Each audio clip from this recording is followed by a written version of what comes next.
there once was a time, very recently, when we drank our very last bottle of bubbly.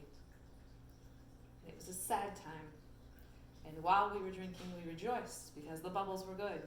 And we mourned because it was our last bottle. But behold, the wonderful world of online shopping. I could buy directly from Gruet Winery itself all the way in Santa Fe and have it shipped to me. So, no, I did not need to go to the wine source, that beautiful, wonderful, amazing, glorious shop in Hampton, in Baltimore, that has all my Gruets. No, I could just have them shipped directly to me. And not only did they have the main Gruets, they have even more. The ones that only are sold in the winery. And today is that glorious day where they arrived. So what did we get? We should have some Blanc de Noir, my personal favorite, with that pear and berryness and that nice creamy finish. And it just lingers, and it's so soft and round and smooth, and it's delightful.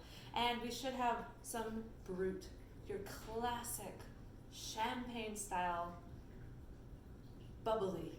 It is crisp, it is appley, it is tart, but it's smooth, and it lingers, and it's oh so good. And we should have some Brut Rosé, which is not too sweet like a rosé could be. You get floral and some berries. And we should have some Blanc de Blanc, which if you prefer more apple and citrus on your bubbles, you can toast with that. And we should have something you can only get in the winery itself. One of their extra selections called Sauvage.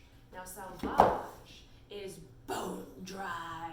It is dry, but it has the tart and it has the citrus and the apples and the fruits from the trees. Oh, but not the berries. And here it is. This is their Sauvage. So we have the Sauvage bottle. This is a little bit more expensive because they don't make as many of them as they do for the mass production. So this is, if you're going to be having oysters or shellfish or a nice creamy brie, it could balance it out delightfully. So we have one bottle of Sauvage. It is a Blanc de Blanc. So thinking about that, but 0 dosage, Blanc de Blanc. Méthode Champenois. We have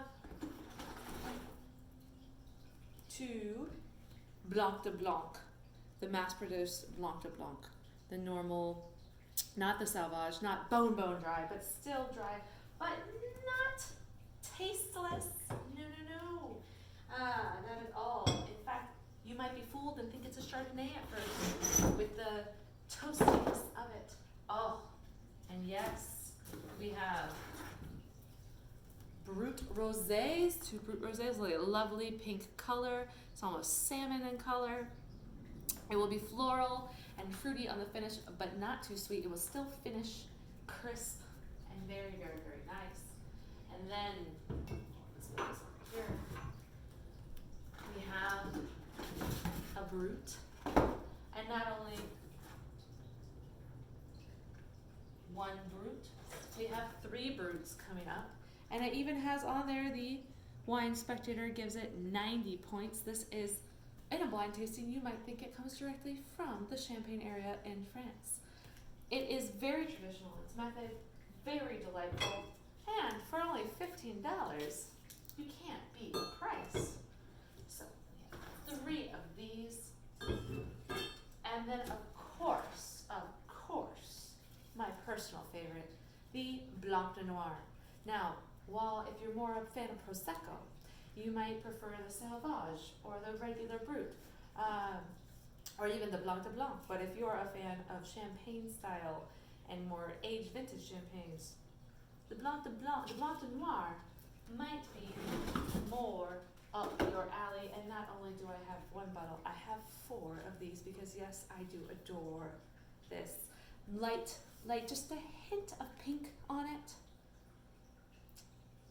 And that flavor just mellow, smooth, round, with a hint of ripe cooked pear almost, and just a little bit of berry. and I love it. And I have no idea what we will possibly open tonight. It's going to be up to the spouse, whenever he decides. But whatever you're drinking, drink responsibly and enjoy.